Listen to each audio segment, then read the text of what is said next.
Hi, everybody, and welcome to the Moxxie Coaching Podcast. My name is Michelle, and I'll be your host as we explore what coaching is and how it can help you create your best life. If you're anything like me, it's important to you to give back in some way. Maybe it's volunteering in the soup kitchen. Maybe it's donating $1 million to environmental research. It doesn't really matter. I started coaching and podcasting because I'm just one person who can only do so much alone. And I realized that through coaching and through podcasting, I could help and support those of you who want to do good works and exponentially increase the amount of good that I'm able to do. So if this sounds like you, please be sure to like and subscribe, and I look forward to seeing you soon. Be well.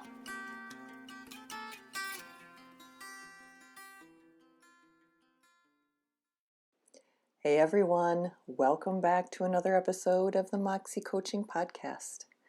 Thank you so much for being here. I absolutely 100% fully appreciate the fact that you guys take your time to sit with me and listen and learn about the tarot. And hopefully you can take some of this information and use it for moving your own personal development forward.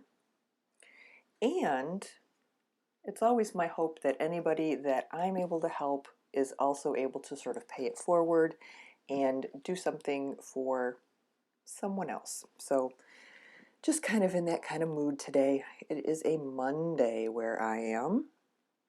And just getting ready to sit down and share some information with you about how we sabotage our own tarot readings. And we do it whether we realize it or not. So this episode contains some hints and some tips about really, sort of getting yourself into a state, almost like a little bit of a ritual that we do before we begin reading. And whatever, you may have your own ritual as well, but I think you might find these useful. Now, before, though, we get into that, we need to announce our first free reading recipient. This month's winner is Tashawea Perkins. So, Tashawea, please keep an eye on your email because I'll be sending you some information about how you can get with me to get that free reading that you just won. So, yay! I'm so excited. We have our first one. Okay. All right, everybody, I think that's it. So let's go ahead and get started on ways we have a tendency to sabotage our own tarot readings. When is the last time you learned to do something or taught yourself to do something when you were not wondering if you were doing it the right way? If this is you, this is so many other people as well. And it's what we naturally do especially when we're teaching ourselves something. The amount of information that is available online about the tarot is, I'm going to say it's a gift and a curse for anyone who is interested in learning how to read the tarot. Just like so many other topics out there, the amount of information is massive. The quality of the information out there is variable. And the types of teachers and how they teach and what they teach is also really different. So how in the world are we supposed to know if we're doing it right? Well, in my mind, you're doing it right if you're getting the results that you're looking for. And we're going to talk about some things that you might be doing that you might not be aware of that are getting in the way of you getting the results that you want to get. So if we take all of that information and add to it the fact that the sheer number of tarot decks that we can choose from is overwhelming. And if we take kind of that combination of not being really cued into our deck, teaching ourselves, having a lot of information swirling around in our head, we are really pretty much just creating a recipe for overwhelm. And when we're in a space of overwhelm, we're definitely not getting everything that we could be getting from our tarot reading. You are not going to become a rock star tarot reader overnight. It just doesn't happen.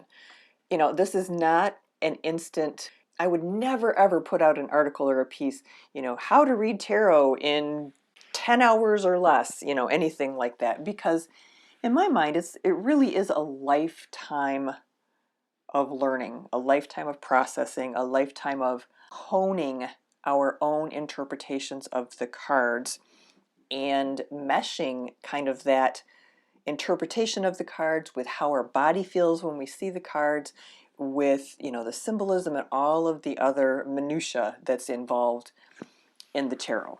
So no, this is not going to make you a skilled tarot reader in the snap of a finger. But as I have worked to teach people about the tarot and about using it for personal growth and development, I'm noticing some common challenges among people who are looking to learn. Some of these are pretty obvious, and some of them may completely and utterly surprise you. So let's dig in and see what they are. I think one of the most obvious things is you're probably sabotaging your reading if you are doing it in a potentially noisy or disruptive setting. Sounds simple, but being able to stay in a space of being connected to the cards, connected to your spirit guides, connected to your intuition, it's important. And if you have, noise in the background or disruptions or interruptions, you're going to kind of fall out of that groove, and then you have to work to get yourself back in, if it's at all even possible. So, think about it this way. It seems like it's almost inevitable. Your house was completely quiet. It was like your little Zen cave for 4 hours or whatever it is, right? You're like, okay, I've got the time, I've got the space, I've got the motivation, and I'm going to do this reading for myself. And then all of a sudden, out of nowhere, your dog decides to go bonkers because he saw a squirrel. This is a dog that's been sleeping for 4 hours, and now he's just going bonkers because there's a squirrel outside. Something like that happening is going to jack up your reading. There's just no way of getting around it. And I say jack up your reading, like I said, again, if you are not a naturally gifted intuitive or psychic or something along those lines. If you are one of the regular folks who is, looking to learn and use the tarot as a tool of personal development, you will eventually expand all of that intuition. You will expand, however you want to call it, your psychic abilities. But when you're beginning, unless you have them naturally and have tapped into them naturally, you're probably not going to have access to them at the beginning. So you're going to be like the rest of us were at the beginning, where, don't interrupt me, don't talk to me, don't anything. Just let me be in my space, because in order for me, or I have to be in that space in order for me to truly, get what I need to out of the reading. Noise is another one. I know some people can go to they could go to the noisiest coffee shop in their area and decide that they're going to do readings there, or they're going to study the cards there, or whatever it is they're going to do.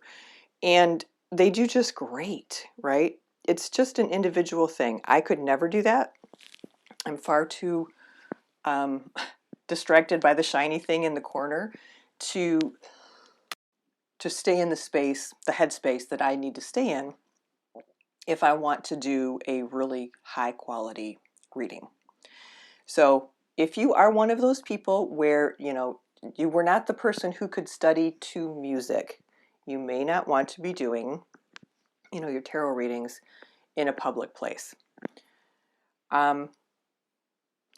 So if you're not one who can do that, just don't beat yourself up for it. Set yourself up for success. Prepare, plan ahead of time so that you know that you're going to be able to connect, that you know that you're going to be able to really drop in and stay connected with ease.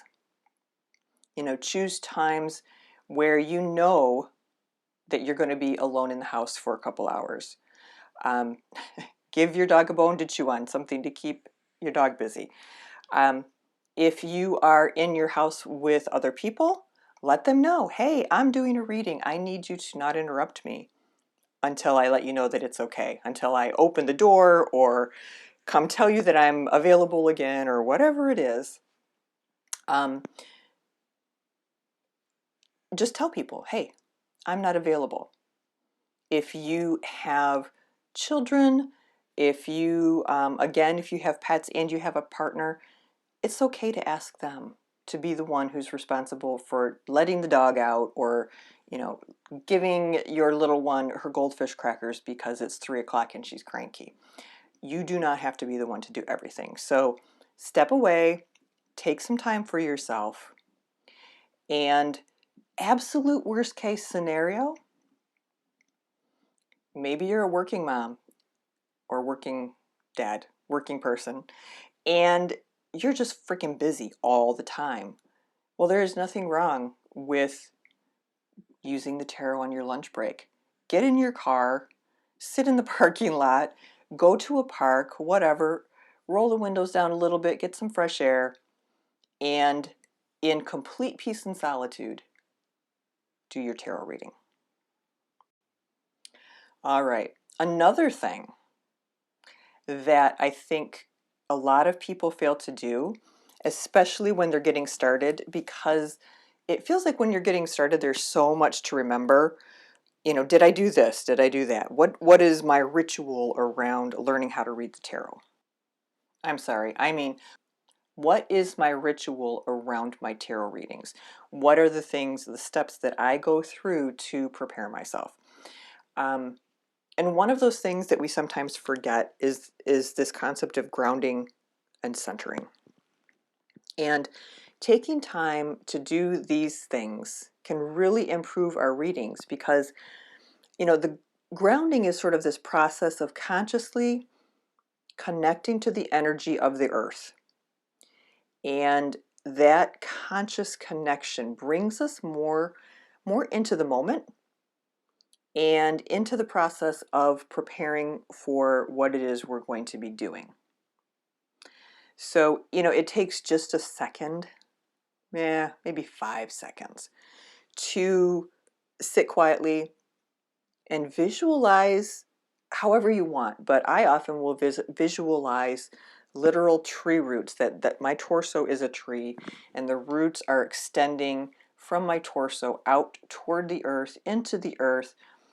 I feel them burrowing down to the point where there's like a ka-chung. And you feel it's like they've wrapped themselves around other tree roots, they've wrapped themselves around, a giant boulder, whatever it is that has, created this locked in groundedness that it's almost like a slight tug that you can feel if you take the time and work to kind of understand a little bit more or feel how it feels in your body, right? That somatic experience. Centering does for the mind what grounding does for the body. So it brings us to a conscious place of power where we can tap into the energy that's available to us. Now, yes, we can technically tap into our energy at any time, but for those of us, like I said, who are either beginners or, our normal human beings, flesh and blood people, sometimes having that ritual is really valuable and bringing us into a place where we can consciously cultivate our sense of power. And so making these two things part of your pre-reading ritual is going to help you arrive in the moment, help you. I'm seeing a what's it called? An electrical panel in somebody's basement. And, this, the centering and the centering and the grounding and the clearing and, all of these things that we do before our readings. And I'm seeing them just check, check, check, check, check. We do all of these things to bring us into the energetic, the mental space that really will help us with our readings. So basically what I'm saying is if you are in a whacked out, freaky, hyper zippy, distracted type of mood, or if that's what you are feeling at the moment, that might not be the best moment to do your reading. If you're upset, probably not the best time. If you are pissed off, definitely not the best time. I'm not saying not the best time to pick up your cards, because definitely pick up your cards if using them, if there's anything that you can do to use them in a way that makes you feel more calm, right? We can use our cards as a crutch. Why not? It's a heck of a lot better for us than, that nightly glass of wine or 2 glasses of wine or whatever, right? So I'm not saying that, but I'm saying that if your goal is to do a reading where you are trying to extract some information that's helpful for you, then being upset is not the most conducive way to getting the most accurate, helpful, empowering information. So clearly, you play with your cards, you read your cards anywhere, anytime you darn well feel like it. And just be prepared to have your reading reflect what's going on in that moment, whether you're conscious of it or not. So that's where I'm going with, are your readings not making any sense? What the hell? Well, if you take your time to focus and center and get to yourself to an appropriate place where you're not wound up, where you're more calm, your results are just going to be better. Okay?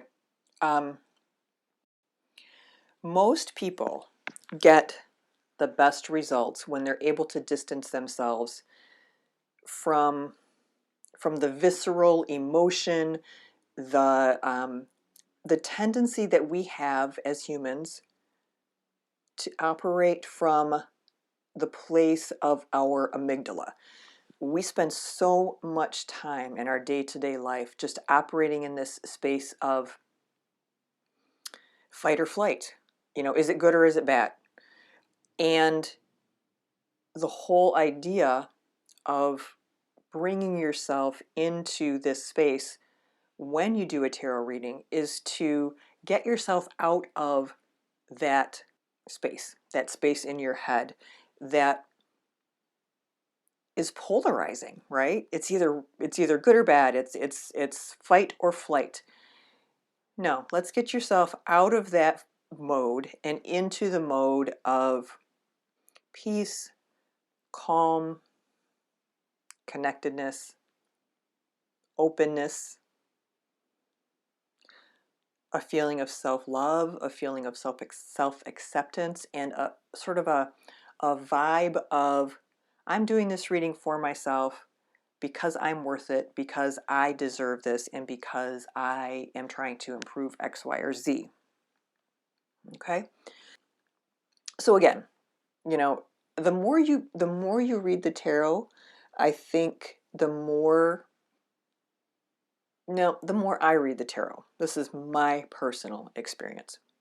The more I read the tarot, the more I dig in and really explore and do readings for other people and all of those things, the more I have found that it's easy for me, or easier for me, to get myself into the space that I want to be in before I do a reading. You know, where I get myself into this space of more calm, more centered, more thoughtful, more open. And I'll tell you what, it's wonderful. It's a fantastic tool to have, because being able to get yourself into that space for any reason at all is a good one. And so, you know, over the years, I've learned to, you know, it's almost like the first 5 minutes of a meditation where you're really kind of locking in. And when you can get to the point where you can do that, not at will, right? I don't think that that's necessarily human. I could not do it at will if I was, maybe I just walked away from an argument with someone or a disagreement and I was upset. I can't just will myself, you know, in 5 minutes. No, I can't just will myself immediately to get out of that mode. I need to work and give myself some time to do that, but it's much faster, is my point. I can get to that point of calm and quiet, um, calm, quiet, and receptive, able to listen better, um, actually do better in difficult personal conversations because I've learned how to separate the two. And so that is just something that I would absolutely recommend to you. In general, all three of these first three things are your state of mind, right? Just remember how important your state of mind is. Another thing that people find challenging is when their deck doesn't resonate with them. And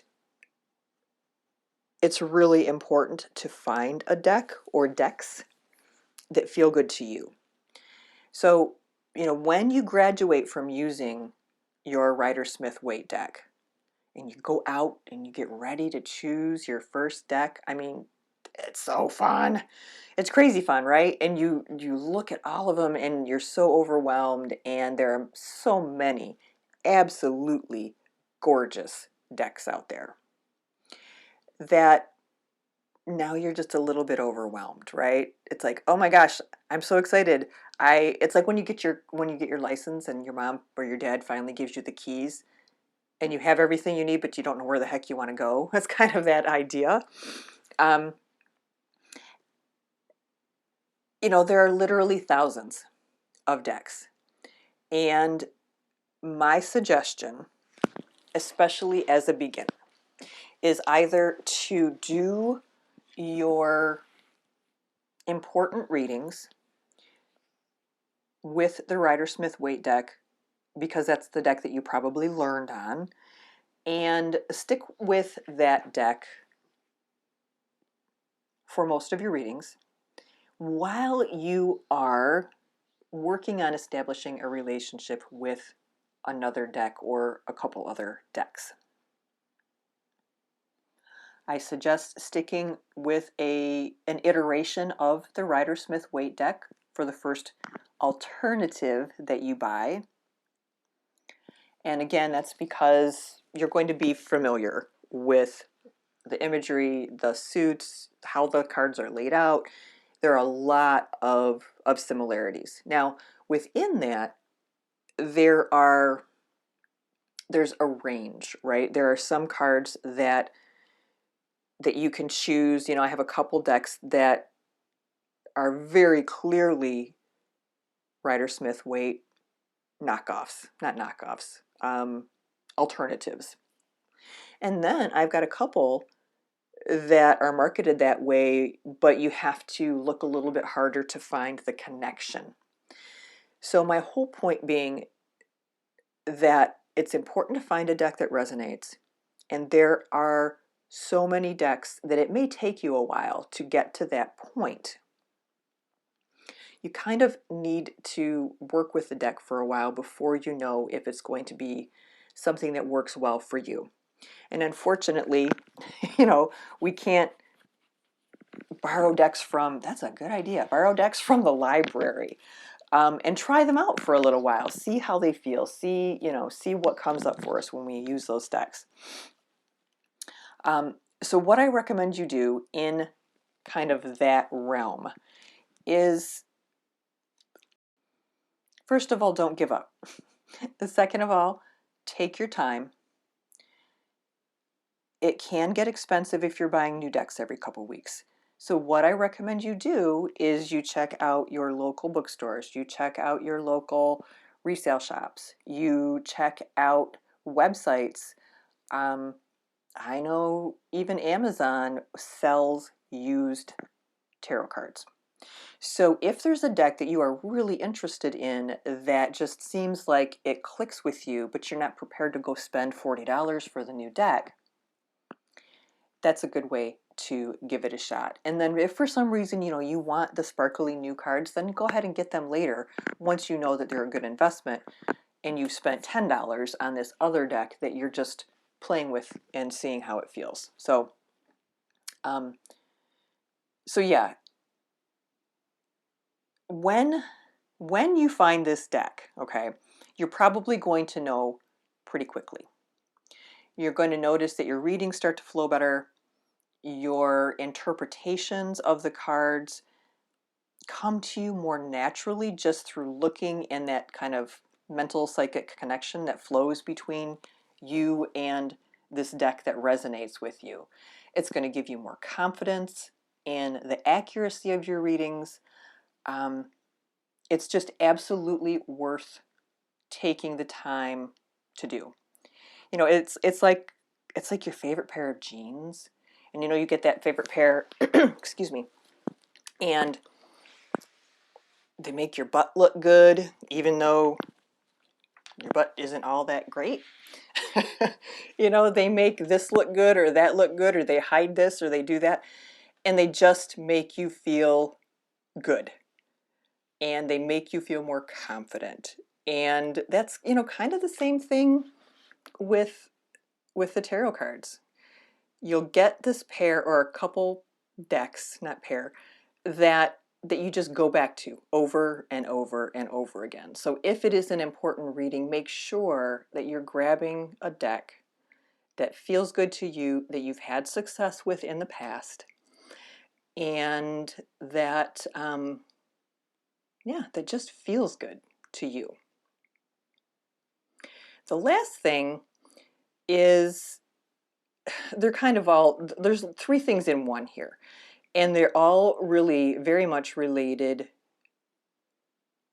They're very much related to this concept of learning to get past the barrier of logic and thought processing and linear thought, right?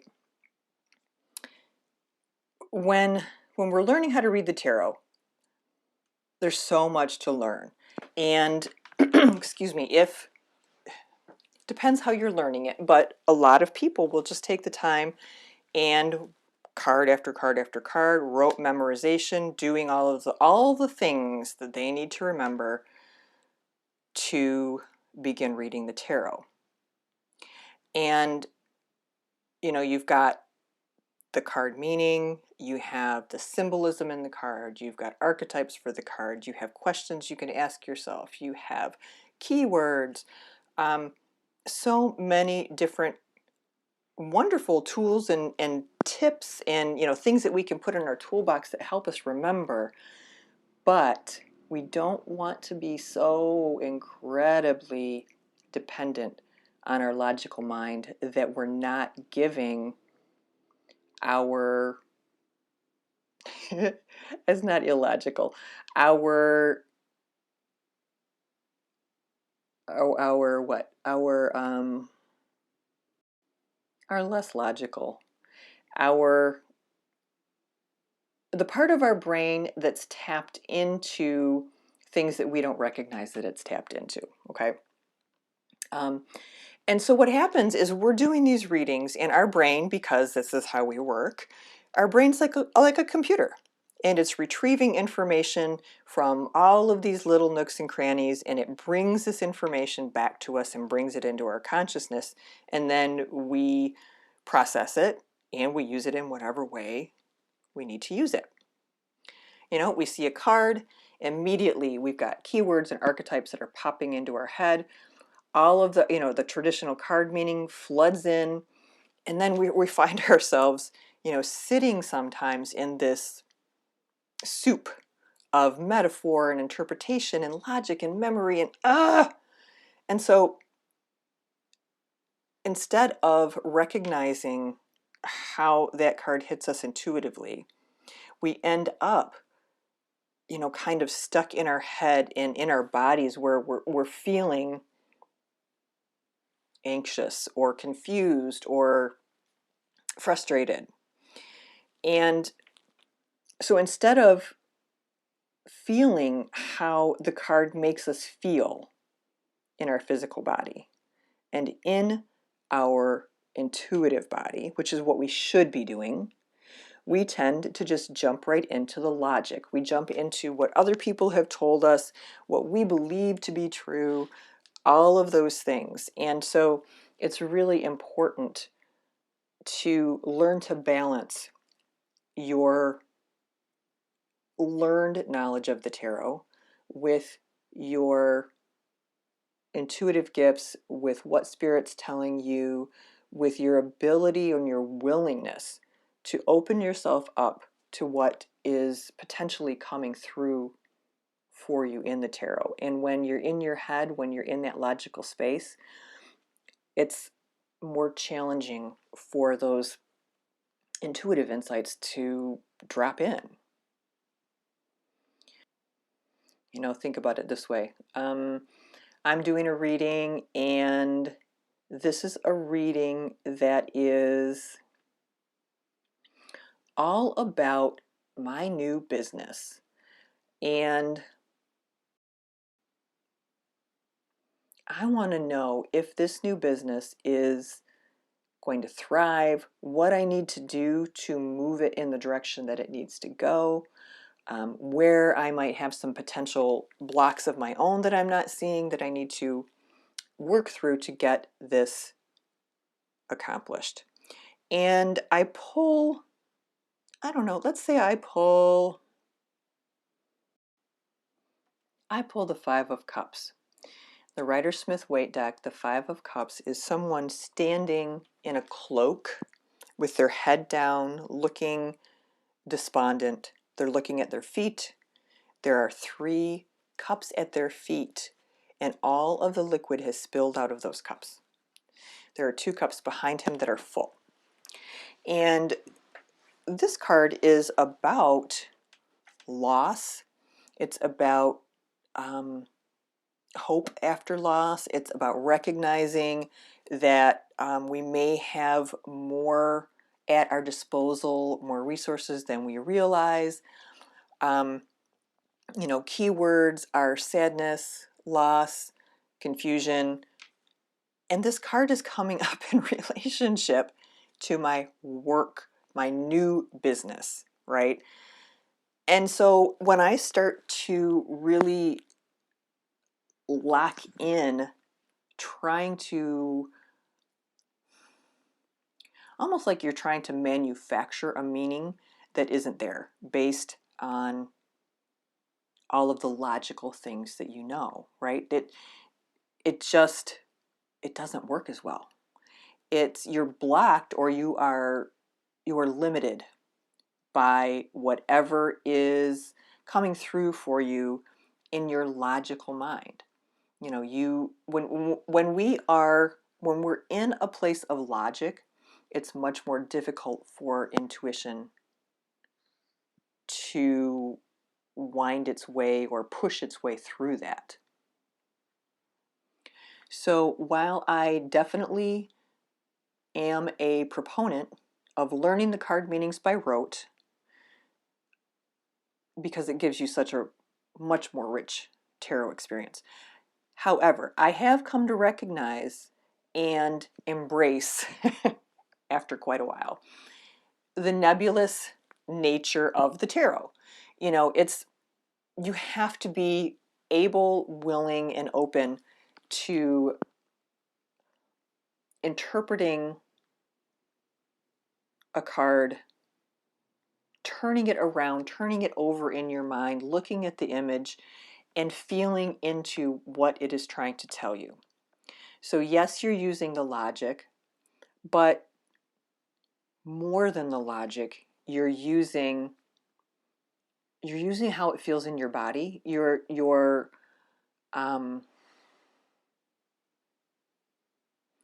using how it feels in your body. You are recognizing that something just doesn't seem right about it in the logical sense. And basically what you're trying to do is you're trying to shove a square peg into a round hole. And if you're able, okay, you're trying to shove a square peg into a round hole when you are just sitting there mentally processing. If you can get out of your thought process, out of logic, and into intuition, feeling, gut instinct, whatever it is that you want to call it, the appropriate interpretation of that card is likely to make itself known. It's a good idea to practice doing your readings probably in the opposite way from what you logically think.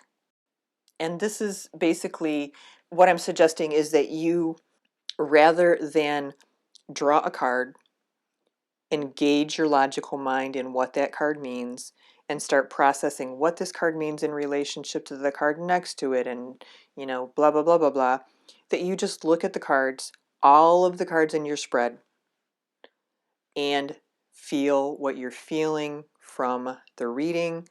Look at the cards and how they may impact one another. Are there relationships between the cards? Are there an extraordinary number of one suit, an extraordinary number of court cards or major arcana cards or whatever? And so you're starting the reading from a place of intuition, gleaning what you can from that intuition.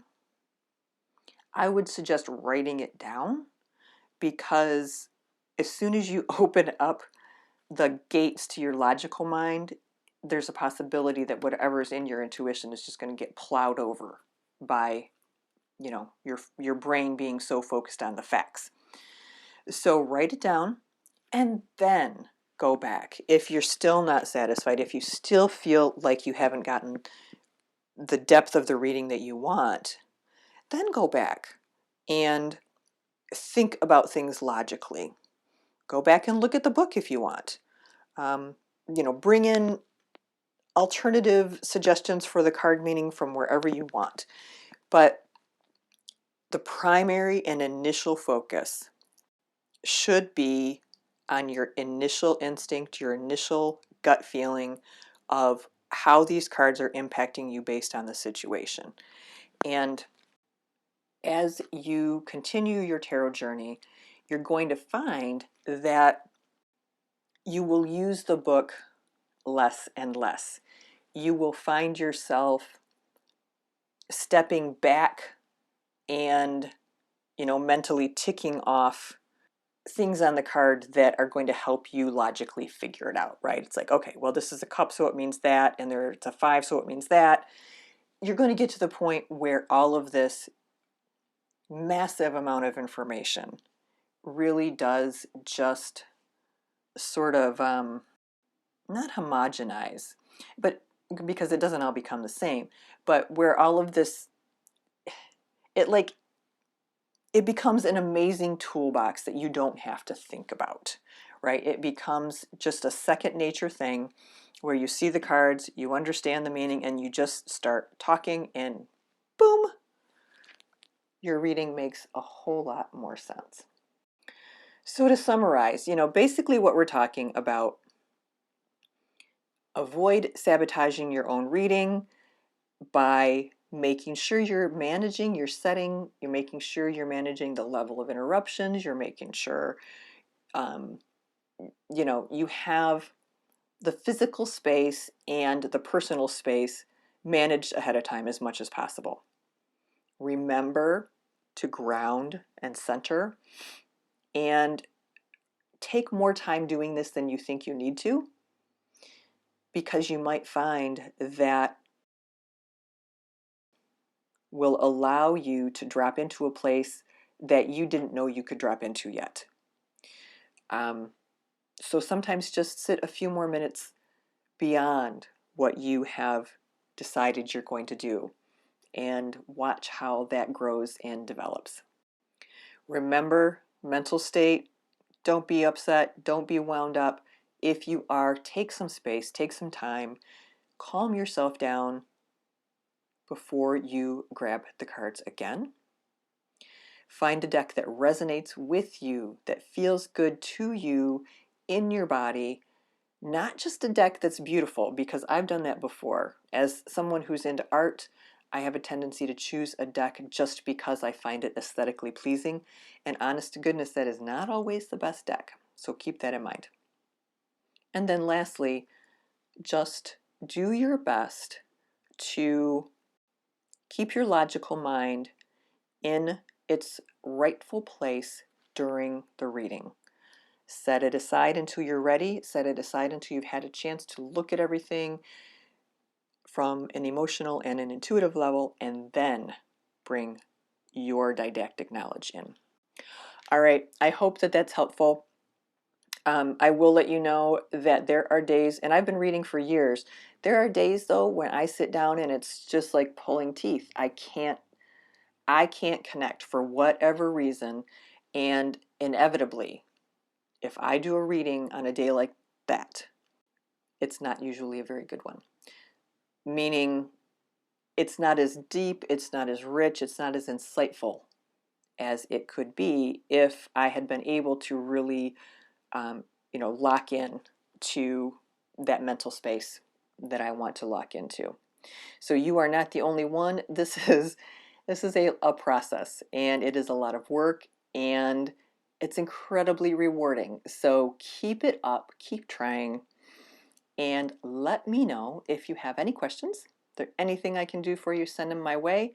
I am putting together a list of questions related to the tarot for another tarot Q&A episode. If you have any of your own questions, please feel free to send them in, and I will see if I can get them on that episode. All right, everyone, you be well. If you were not the winner of this month's drawing for the free reading, I encourage you to keep listening, keep doing all of the things that you're doing, because your name